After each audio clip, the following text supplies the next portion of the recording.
السلام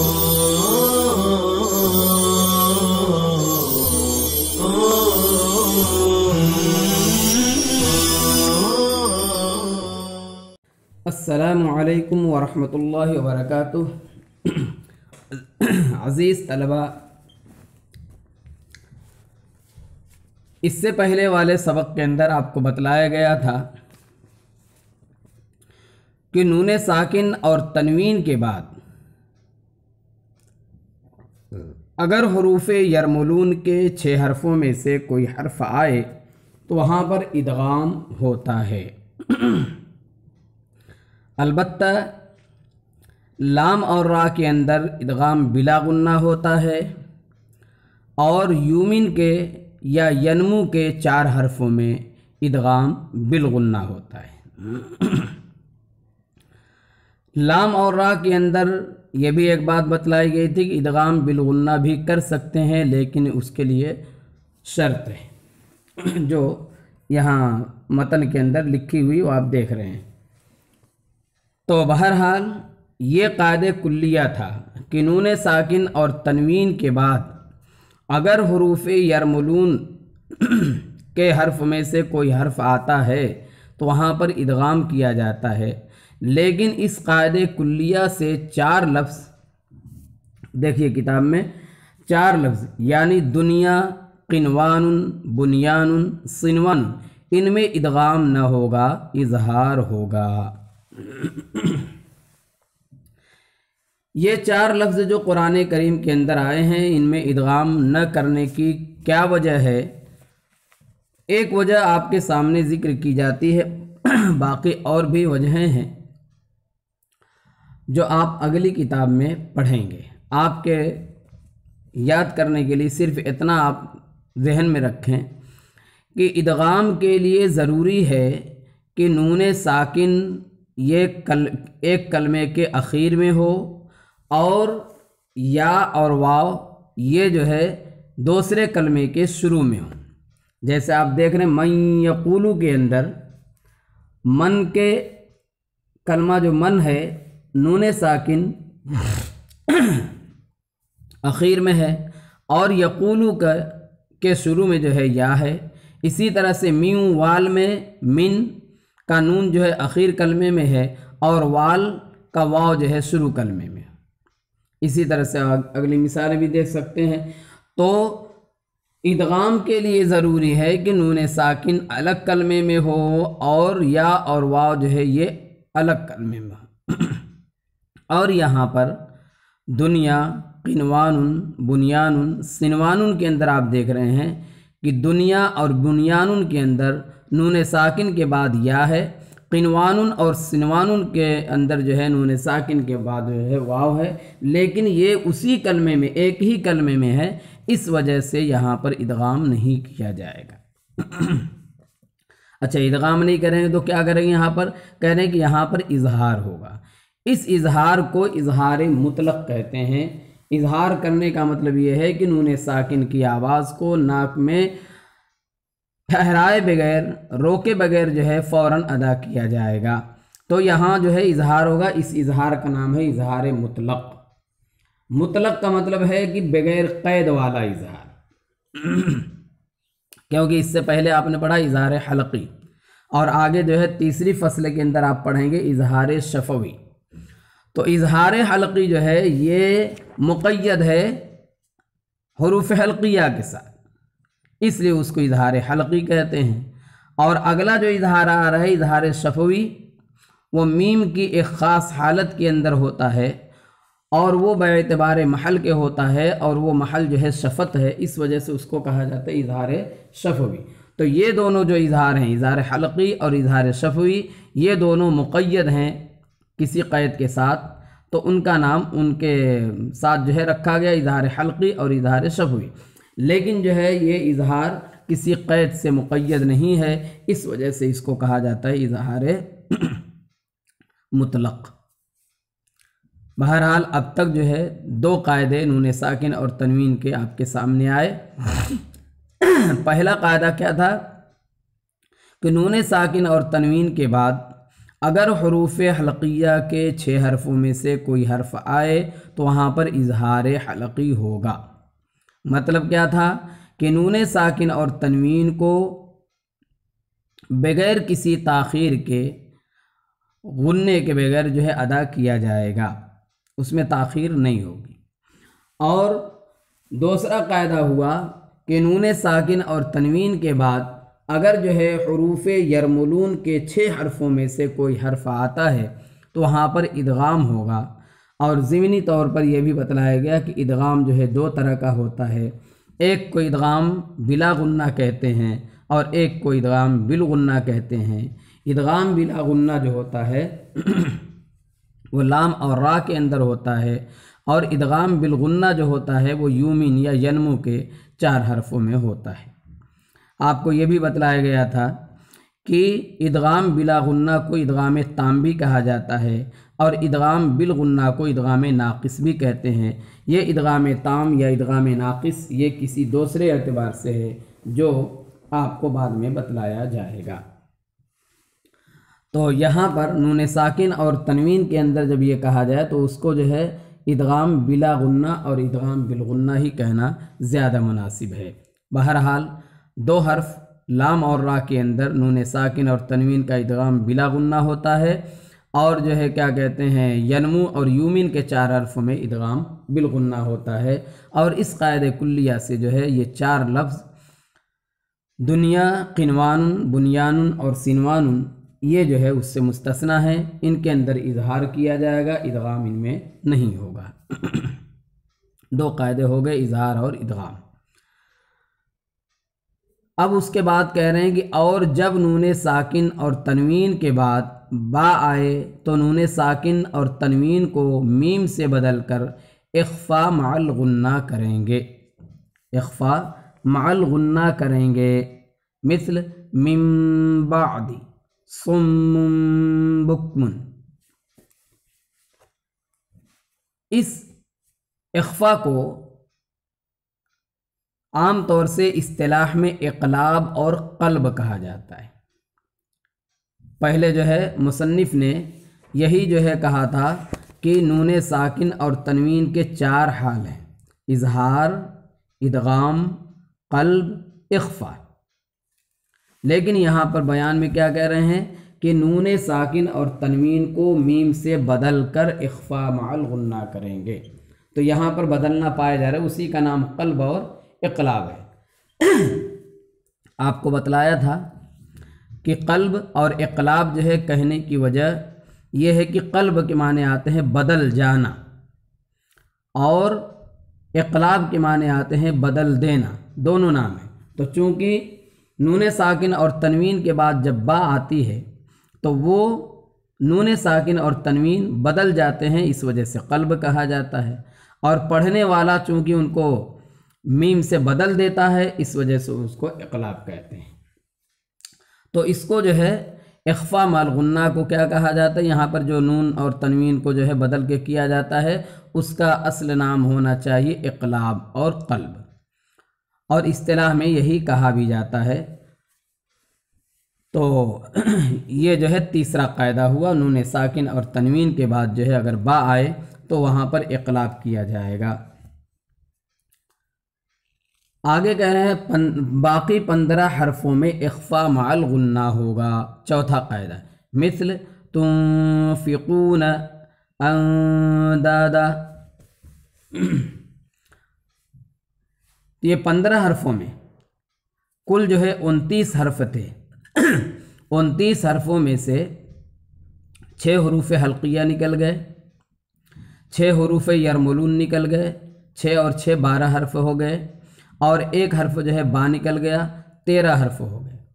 اب 13 حرفوں میں سے 29 حرف میں سے جب 13 حرف نکالیں گے آپ تو اب بچیں گے 16 حرف، اور مصنف کہہ رہے ہیں باقی 15 حرفوں میں اخفا مع الغنہ ہوگا۔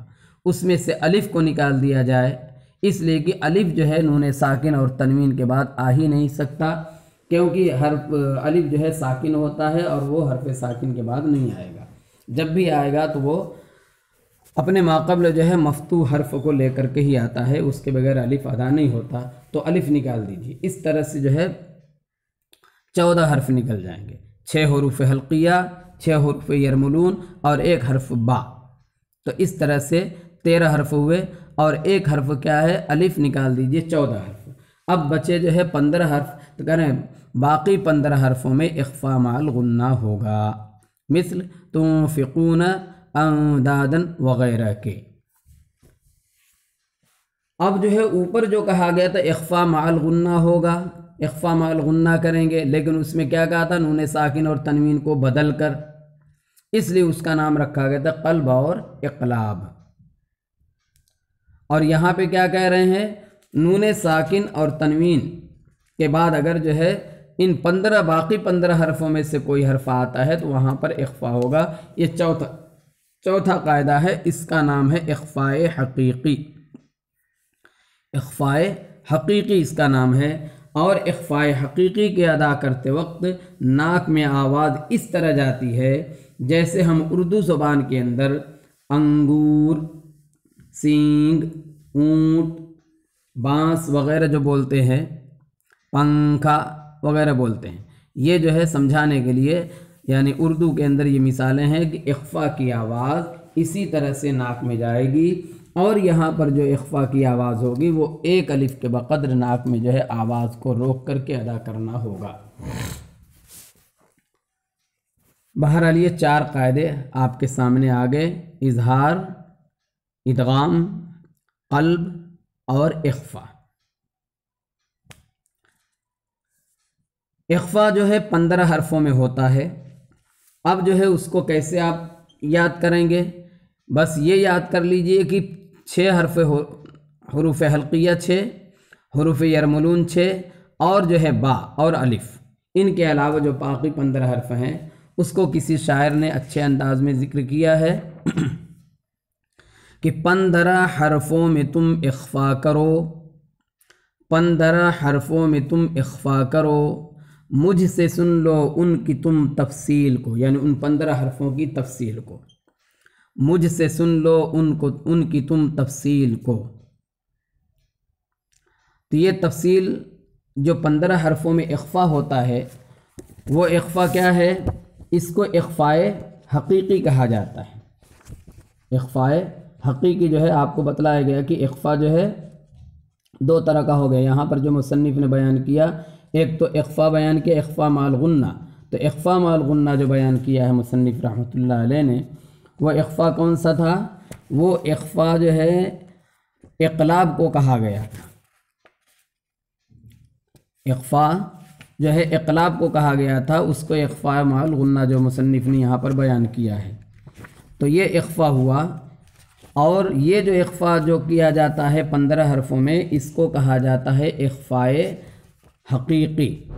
اور اخفاء حقیقی کو ادا کرنے میں آواز جو ہے اردو زبان میں جیسے پنکھا، انگور وغیرہ ادا کرتے ہیں، اس طرح سے اس کی آواز ہوتی ہے۔ تو بہرحال اب وہ 15 حرف کیسے ادا کریں گے آپ ایک تو یہ کہہ سکتے ہیں کہ 15 حرف وہ ہیں جو حروف حلقی اور حروف یرملون اور الف اور با کے علاوہ ہیں 15، لیکن اس کو اس طرح بھی یاد کر سکتے ہیں جیسے میں آپ کو بتلا رہا ہوں کہ 15 حرفوں میں تم اخفا کرو، مجھ سے سن لو ان کی تم تفصیل کو، تا و سا و جیم و دال و زال و زا، بالترتیب بتا رہا ہوں میں، تا و سا و جیم و دال و زال و زا، سین و شین و صاد و زاد و طا و ظا، فا و قاف و کاف ہیں یہ 15، ان میں اخفاء حقیقی ہے لکھا۔ یعنی یہ کیا کہتے ہیں، چوتھا قاعدہ جو ہے اخفا کا، یہ 15 حرفوں میں اخفا ہوتا ہے، اس کو میں نے آپ کو بتلایا کہ یہ 15 حرف کون ہیں، بالترتیب آپ لیجئے، اوپر سے الف با ہو گئے، الف با تو نکل گئے، اب اس کے بعد تا سا جیم، پھر جو ہے ہا اور خا نکل گئے اس لیے کہ اس میں جو ہے اظہار ہوتا ہے، دال ذال را نکل گیا کیونکہ اس میں جو ہے ادغام ہوتا ہے، زا سین شین صاد ضاد طا ظا، فا قاف کاف، بالترتیب ہے، بہت آسانی سے یاد ہو جائے۔ دوبارہ سن لیجئے، 15 حرفوں میں تم اخفا کرو، مجھ سے سن لو ان کی تم تفصیل کو، تاؤ ثاؤ جیم و دالو زال و زا، سین و شین و صاد و زاد و طا و ظا، فا و قاف و کاف ہیں یہ 15، ان میں اخفاء حقیقی ہے لکھا۔ بہرحال یہ چاروں قاعدے جو ہے نون ساکن اور تنوین کے آپ کے سامنے آ چکے ہیں۔ میں نے آپ کو کہا تھا کہ سبق کے ختم پر ہم آپ کے سامنے جو ہے ان کی کچھ مثالیں پیش کریں گے، جس سے جو ہے آپ کو ان قواعد کو یاد کرنا مثالوں کے ذریعے جو ہے آسان ہوگا۔ تو آپ جو ہے شروع سے چلیں۔ پہلے جو ہے کہا گیا تھا کہ نون ساکن اور تنوین کا جو پہلا قاعدہ ذکر کیا گیا تھا وہ تھا اظہار حلقی۔ تو اظہار حلقی کے اندر آپ کو کہا گیا تھا کہ نون ساکن اور تنوین کے بعد حروف حلقی کے 6 حرفوں میں سے اگر کوئی حرف آتا ہے تو اظہار حلقی ہوتا ہے، اظہار حلقی ہوتا ہے۔ جیسے مصنف رحمۃ اللہ علیہ نے اس کی مثال دی تھی ینعق اور عذاب علیم۔ تو اب یہ جو حروف حلقیہ آنے والے ہیں نون ساکن اور تنوین کے بعد، تو نون ساکن کے بعد حروف حلقیہ جو ہے یا تو ایک کلمے میں ہوں گے، تو ان کی ایک مثال جو ہو جائے گی، ایک مثال ہر حرف حلقی کی، تو 6 مثال ہو جائے گی۔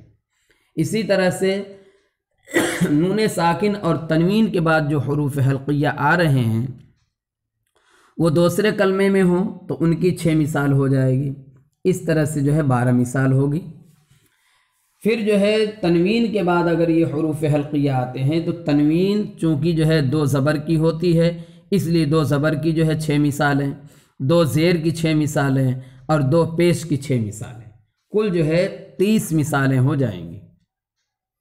آپ کے سامنے جو ہے ایسے ہی سرسری طور پہ میں آپ کو پڑھ کر سنا دیتا ہوں، کچھ مثالیں میں نے لکھ رکھی ہیں، اس کو جو ہے میں آپ کو بتلا رہا ہوں، آپ اور مزید مثالیں جو ہے ڈھونڈ لیجئے گا۔ نون ساکن کے بعد اگر حروف حلقیہ ایک کلمے میں آئیں، جیسے ینعون، حمزہ کی مثال، منہا، ہا کی مثال، عین کی مثال انعم اللہ، ہا کی مثال وانحر، غین کی مثال فسینغضون، خا کی مثال والمنخنقۃ۔ یہ کب ہے؟ جبکہ نون ساکن اور حروف حلقیہ ایک کلمے میں ہوں۔ دوسرا جز کہ نون ساکن اور حروف حلقیہ جو ہے الگ الگ کلمے میں ہوں، جیسے وہی ترتیب رہے گی حمزہ ہا، عین ہا، غین خا کی، جو اس کے مخرج کے اعتبار سے ہے۔ من آمن، من ہارن، عین کی مثال من علق، من علق، ہا کی مثال ان حکمتم، غین کی مثال من غیرکم، خا کی مثال من خلاف۔ یہ 6 مثالیں ہو گئیں، جبکہ نون ساکن الگ کلمے میں ہو اور حروف حلقیہ یہ الگ کلمے میں ہوں، تو کل 12 مثال ہو گئی۔ اب جو ہے نون ساکن تنوین کے بعد اگر حروف حلقیہ آتے ہیں، اسی ترتیب سے مثالیں آپ کے پیش کی جائیں گی، جبکہ 2 زبر کی تنوین کے بعد، جیسے بغتتن او جہرتن، بغتتن او، اس کے بعد جو ہا کی مثال من سکن ہم، من سکن ہم،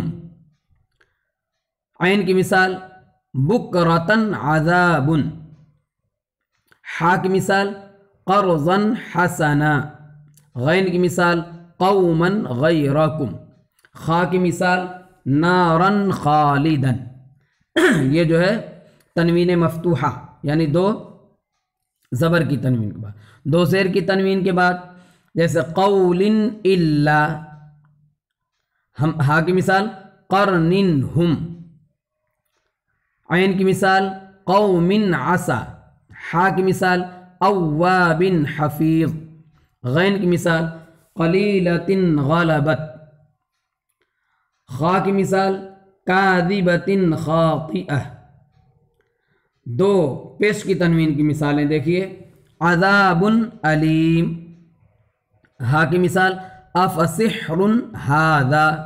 عین کی مثال شیء عجیب۔ حا کی مثال عزیز حکیم۔ غین کی مثال الہ غیر اللہ۔ خا کی مثال علیم خبیر۔ یہ جو ہے 30 مثالیں اظہار حلقی کی ہوئیں، اس میں سے جو ہے 6 مثال نون ساکن اور تنوین کے ایک کلمے میں ہونے کی ہے، اور 6 مثال نون ساکن اور حروف حلقی کے الگ الگ ایک کلمے میں ہونے کی تھی، اور جو ہے 6 مثال نون ساکن اور حروف حلقی کے الگ الگ کلمے میں ہونے کی تھیں۔ پھر 6 مثال جو ہے 2 زبر کی تنوین کی تھی، پھر اس کے بعد جو 6 مثالیں جو ہے 2 زیر کی تنوین کی تھیں، اور 6 مثالیں 2 پیش کی تنوین کی تھیں۔ اس طرح سے کل 30 مثالیں ہو گئیں۔ مزید مثالیں انشاءاللہ ادغام کی اور اخفا کی، اقلاب کی جو ہے اگلے سبق میں پیش کی جائیں گی۔ السلام علیکم ورحمۃ اللہ وبرکاتہ۔